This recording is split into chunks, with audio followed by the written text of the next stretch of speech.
Well, good evening, everybody, and welcome to the midweek live stream of First Baptist Church of Arnold. We're glad that you're here, and in a moment, we're going to be joined by our Senior Associate Pastor, Brad East.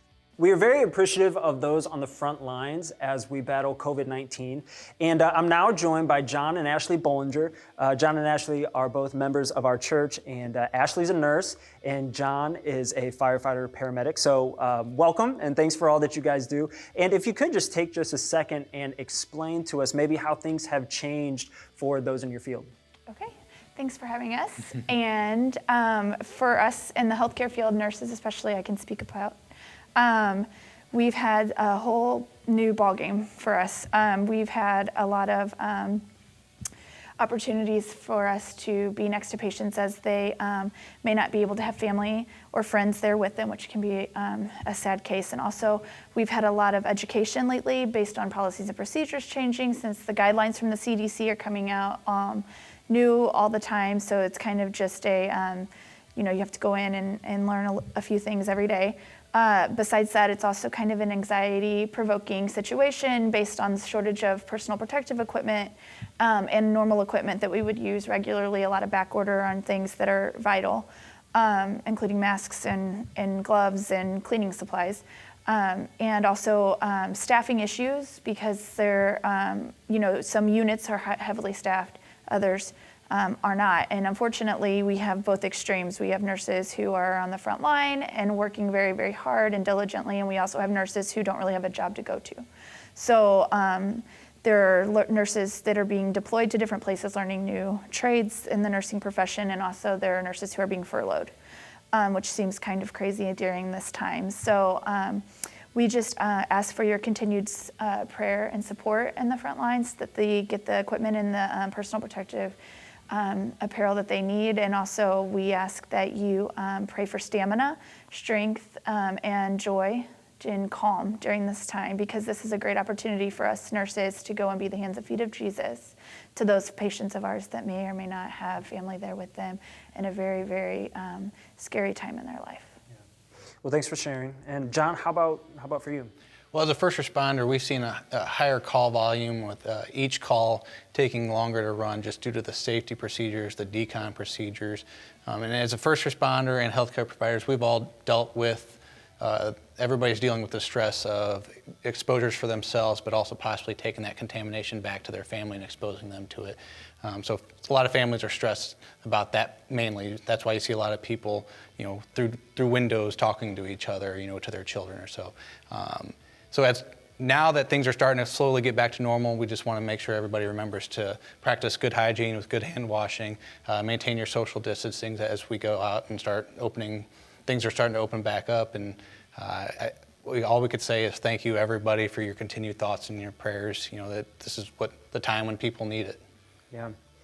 Well, thanks for what you guys are doing, and we will certainly, as a church family, be praying for you guys. And thank you again for all that you guys are doing. Appreciate it.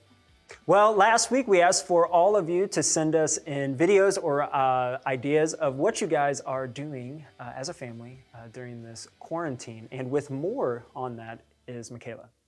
The stimulus check, it ain't here yet. Before it comes, the money's all been spent. I guess that's so we don't have a lot. At least I'm sure of all the things we've got.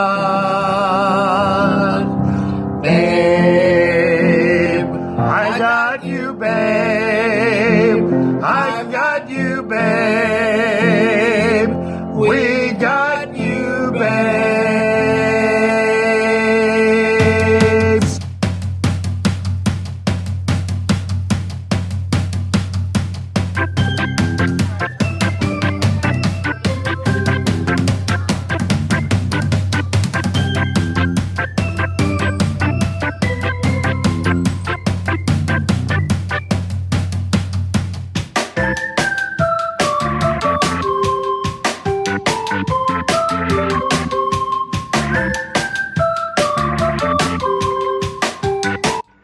Are you guys ready for this?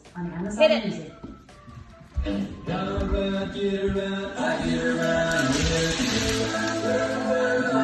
King of his name. You make the darkness tremble, Jesus. You make the darkness tremble, Jesus.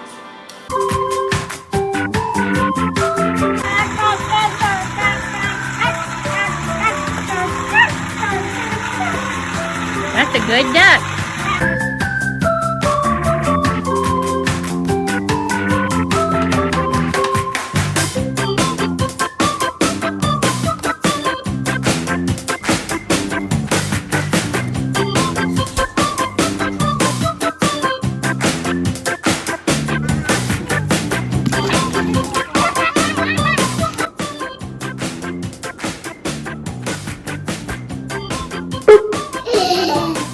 One more.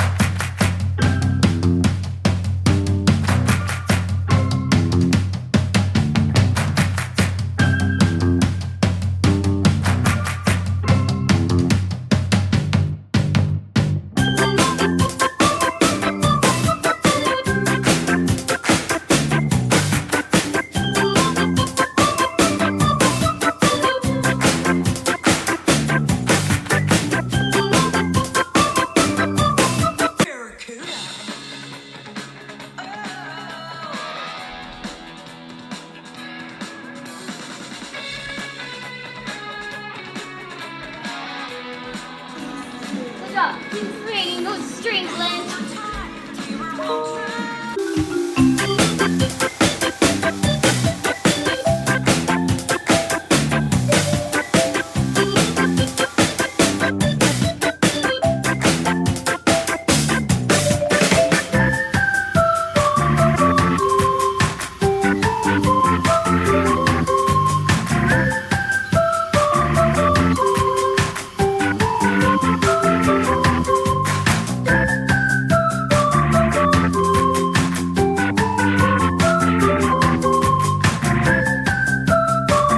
This is how I'm staying busy during the 2020 quarantine. I am cooking in my kitchen, of course, and also I am doing jump ropes for Operation Christmas Child.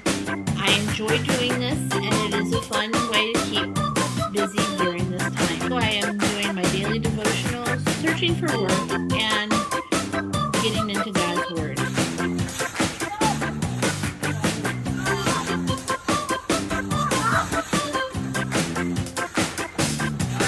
I have painted. I have learned to make lots of bracelets. I have got caterpillars and they are almost ready to form a chrysalis. And of course, I have been playing lots of games with my family. But the best thing that has happened to me over quarantine is I asked Jesus into my heart to wash away my sins and to be my Savior.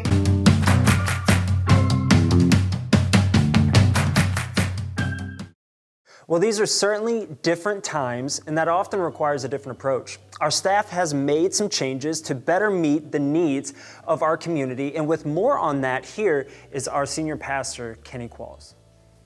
Yeah, well, thanks for the question, Tyler, and glad to be with you, church family. You know, our staff is so awesome, and we're keeping permanently the overall structure we have, but as you well said, changing times require changing strategies. So we have simplified everything. We've taken our staff and we've just made them into 4 temporary, really simple teams. We've got a care team, which is taking care of our church family and church friends, hospital needs, prayer needs, etc. Community team, which is all things mission. They're staying in contact with our international missionaries. Then like the food drive, partnering with Oasis International, they're doing things right here in our own backyard. Communication team, because we know if there's ever been a time that we need to speak clearly and consistently with one voice, it's now. So rather it's doing videos like this, if it's our Vision magazine, we have a communication team. Then finally is our core team. This is all things business. This is our finances, our facilities, our stewardship. When all this is over in God's timing, we'll go back to our original structure. But right now we have those 4 teams working together, simplifying things to do the best we can do with what God's put right here in front of us during this season of change. So it seems like those 4 teams are going to be pretty instrumental in reopening the campus. Yeah, we are so excited that God's opened a door following all the Phase 1 guidelines of our state and our county, May 17th. And we will be primarily the engine to make that happen. Got a lot of work to do over the next couple weeks is through those 4 teams. We're excited to think that some will be comfortable to be back on our campus, some will still be at home worshiping live stream, but whether they're out on this campus or whether they're at home, we're still one church family united together, worshiping the Lord. And I'm so grateful for our staff and how those 4 teams are working in unison. We are 4 teams, but really we're just one church. We're one group, and we just hope that we can do our best for the Lord as we serve Him and serve our sweet church family. Well, thank you, Pastor Kenny, for your leadership through all of this, and thank you for your time today. Sure, thank you. Appreciate it.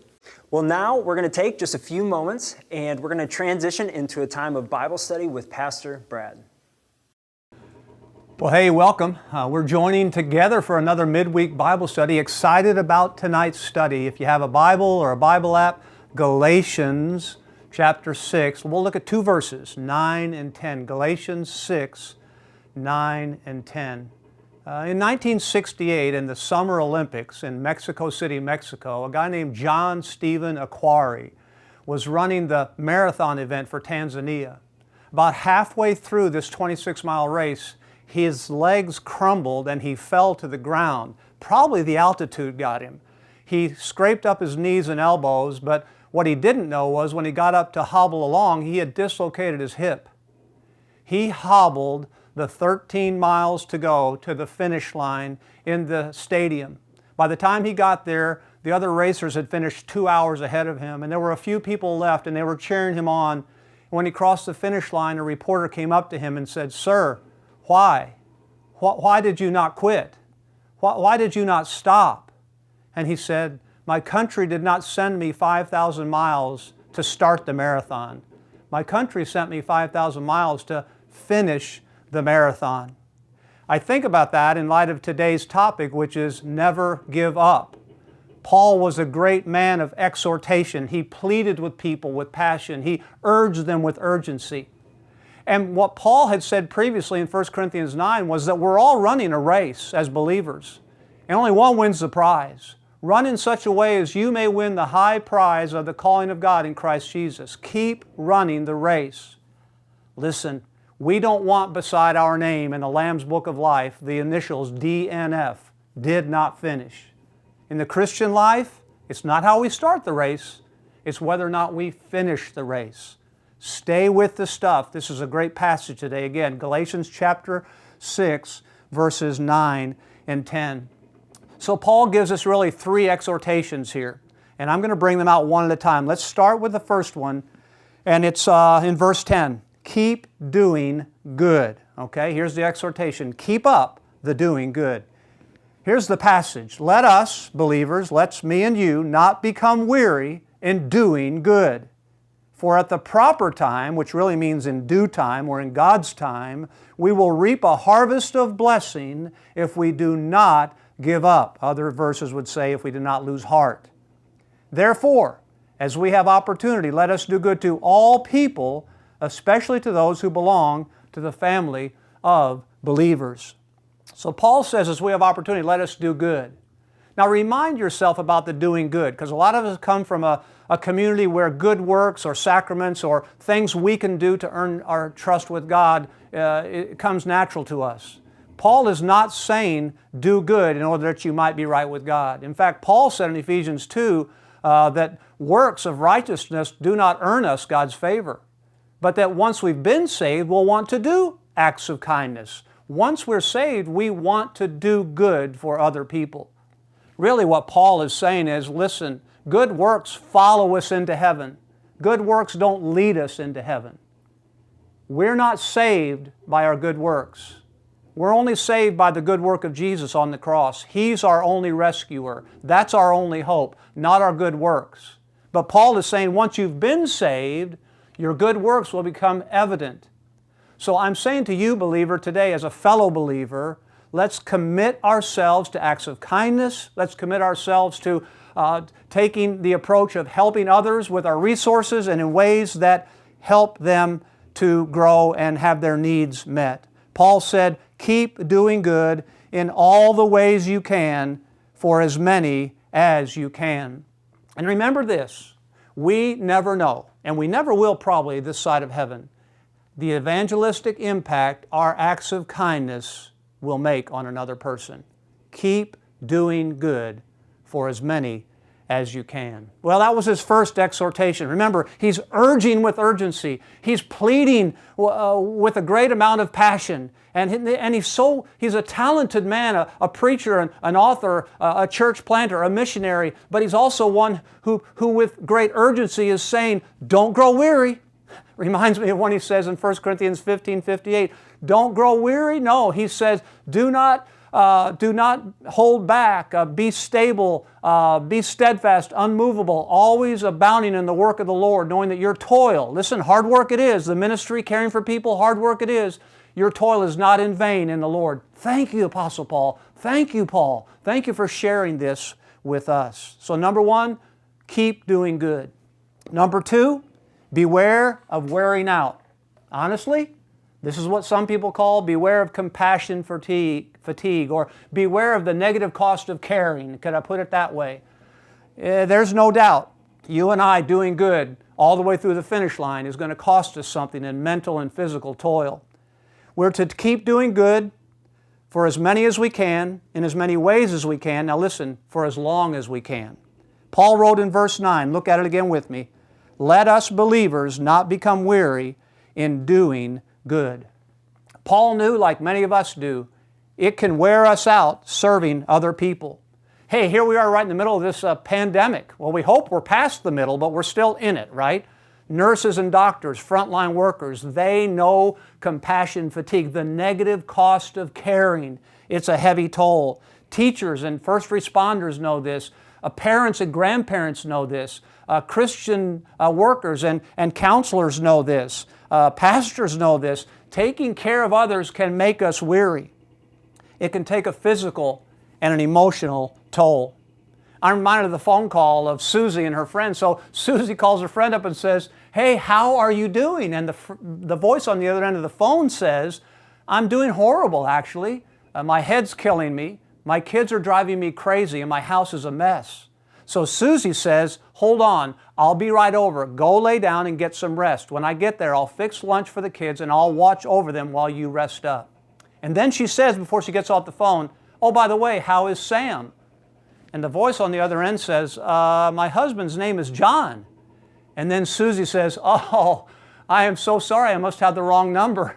And then frantically on the other end, the voice says, are you still coming over? Hey, she offered help, she offered comfort, she offered care. I'll take that from anyone, what she's thinking. It costs to care. And thank you, believer, thank you for continuing to care for other people. You know, Jesus knew the cost of care. That's why Jesus had to recharge his spiritual and physical batteries. One time in Luke 8, we read the story where Jesus was in a boat on a lake in the middle of a storm with his disciples, and what was he doing? He was sleeping. Whoa! He had to recharge, right? He knows the weariness, the toll of being among the masses and the people that are constantly wanting to get with you and get advice from you and speak truth to them and help them and counsel them. And so here's what he's saying, beware of wearing out. We all need to recharge our spiritual batteries. And as we serve the Lord, we need to be reminded of the reality that we can wear out. Take some time, believer, listen, take some time to rest. Take some time to recharge.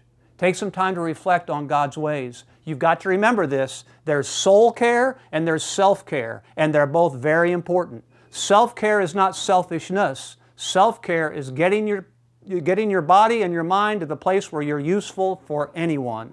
And soul care is getting your mind and your heart around God's ways. What is He teaching you? So soul care and self-care. That'll keep you from compassion fatigue. So keep doing good. Paul exhorts us. He's pleading with passion. Keep doing good. And he's also urging with urgency, saying, beware of wearing out. And then the last note out of today's lesson, don't quit. Don't quit. Remember our marathoner friend. Falling isn't failing unless you decide to quit. Don't quit. There's a great promise in this passage. Look with me again at verse 9.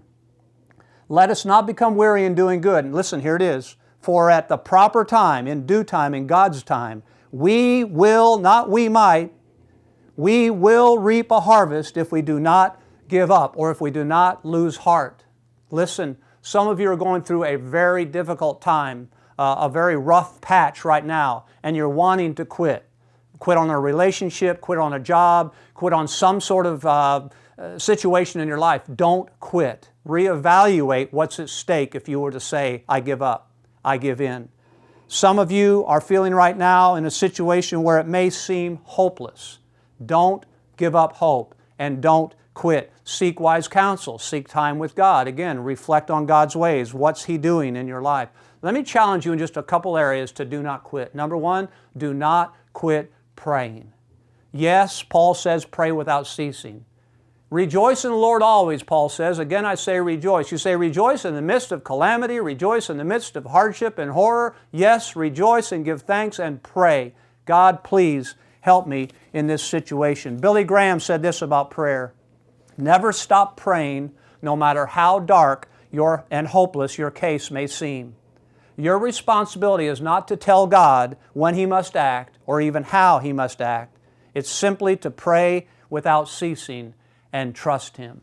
Do not quit praying and do not give up. Start with prayer.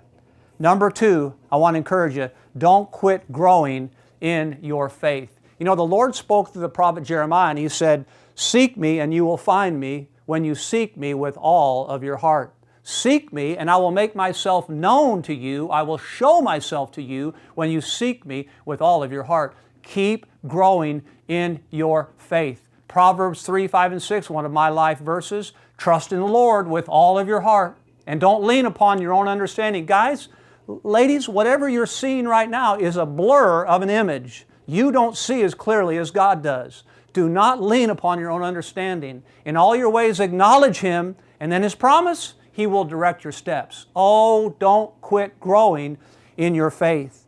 And then, hey, how about this verse, especially during this time of the coronavirus? The 2 Corinthians 7:14, the Lord spoke to Solomon there in the temple and said, if my people, saved people, God's people, if my people which are called by my name will humble themselves and pray and seek my face and turn from their wicked ways, then I'll hear from heaven and I'll forgive their sin and I'll heal their land. Don't stop growing in your faith and don't stop pursuing God. He will show Himself to you when you pursue Him. Lastly, Philippians 1:6. Don't stop growing in your faith. He, God, who began a good work in you, salvation, will continue to complete it, maturity, until the day of Christ Jesus, glory, heaven. Don't give up on God. Keep pursuing Him. Grow in your faith. Then lastly, or next to last, don't quit when the going gets tough. Life is full of struggles, absolutely. We're going to fail. We sure will. But the marathoner reminds us we're not failing by falling. We're failing by not finishing. We're failing by not getting up and going on. I don't want in Revelation 21, that Lamb's Book of Life, where my name is written because of Jesus, only because of Him, by my name in the Lamb's Book of Life, the letters D and F did not finish. No. I want to run to the finish line and through the finish line. The finish line of faith is the gates of heaven. You run hard and you stay with it all the way to the finish line. You say, well, I'm getting weary. Yes, you will grow weary, but stay with it. Pursue God. He will give you victory. Life is full of struggles for sure, but don't give up. And then lastly, don't quit when you're involved in such a great cause. Oh, the cause of building God's kingdom for every believer. That is such a great cause that we dare not give ourselves to another cause that begins to grab our attention and time.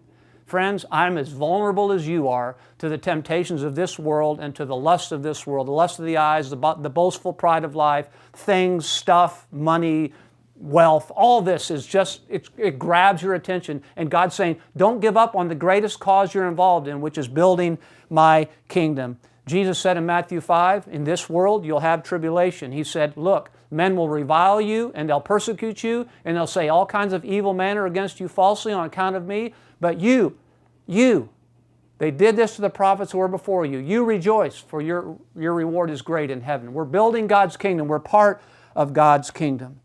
Well, let me just wrap today. God's message to us today, number one, don't quit. Don't give up. Keep doing good for as long as you can, for as many as you can, in as many ways as you can. And listen, don't ever, ever lose the thought that you can pursue God and grow in your faith. Don't give up on that. And don't give up praying when your situation seems hopeless. I love it that Paul's an exhorter. We need people to exhort us on, to pursue the path of righteousness. We need to be, with passion, prompted to do things. That's what we're trying to say today in this lesson. Look at the exhortation. Be pursuing this with passion. Don't quit when things get tough. Don't quit because the cause is too great. And let me finish with the songwriter. Here's the words. God's love never fails, never gives up, never runs out on us. And Jesus Christ is living proof of that. Grow strong in the Lord, my friend. God bless you. Well, thanks again for being with us during our midweek live stream. We hope that you will join us this Sunday at 9:30 or 11 a.m. For our next live stream event where Pastor Kenny is going to continue in his sermon series, Intersection. We hope that you have a great week.